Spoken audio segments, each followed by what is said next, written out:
Present by Ravi studio Ambikapur.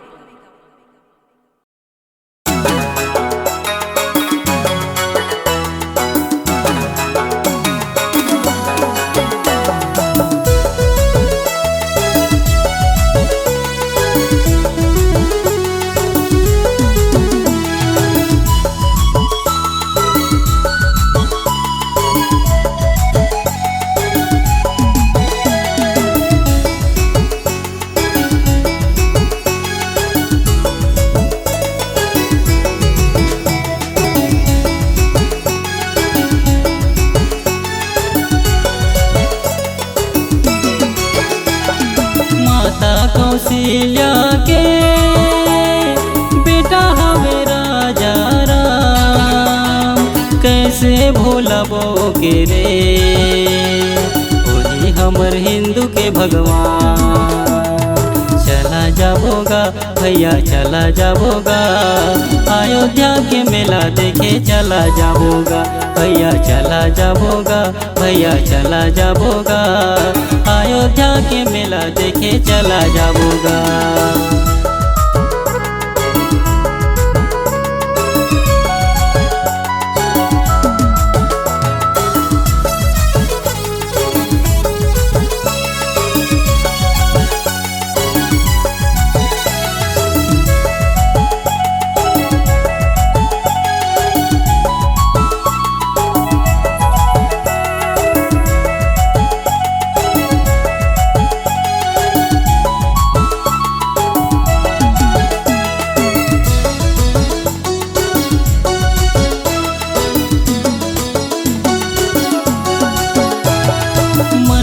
बसाइले वो प्रभु सिया राम नाम के, चोला तर जाहि संगी रे राम के भजन गाई के।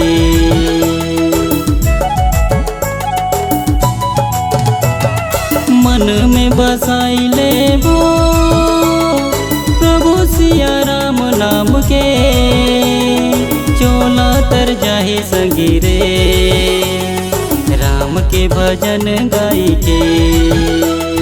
चला जाबोगा भैया चला जाबोगा, अयोध्या के मेला देखे चला जाबोगा भैया चला जाबोगा, भैया चला जाबोगा, अयोध्या के मेला देखे चला जाबोगा।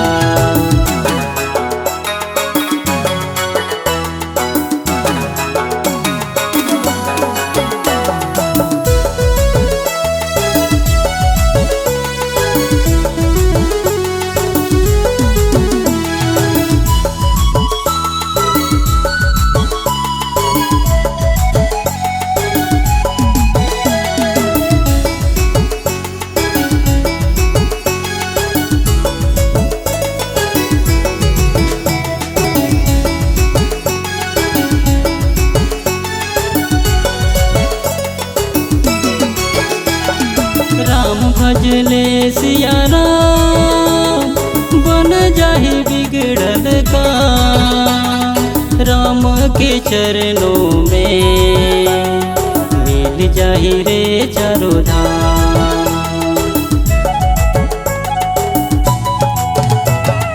राम भजले सिया राम, बन जाहि बिगड़ल काम, राम के चरणों में मिल जाहि रे चारों धाम।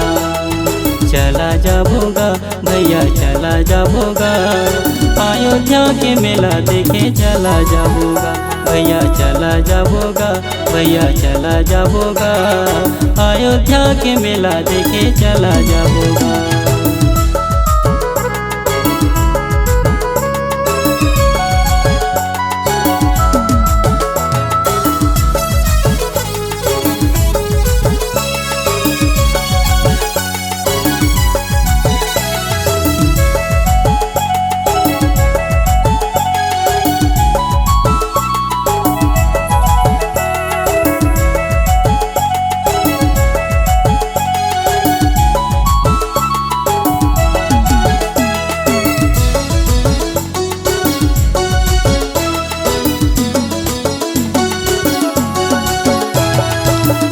सीतापुर बिठवा से आए हवे एक संदेश, राम भजन गाए आए है दीवाना मुकेश।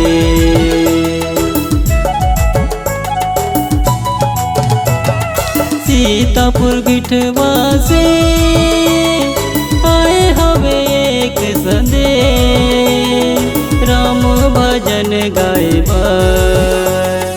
आए है दीवाना मुकेश। चला जाबोगा भैया चला जाबोगा, अयोध्या के मेला देखे चला जाबोगा भैया चला जाबोगा, भैया चला जाबोगा, अयोध्या के मेला देखे चला जाबोगा। माता कौशल्या के बेटा हवे राजा राम, कैसे भूलबो के रे वही हमर हिंदू के भगवान।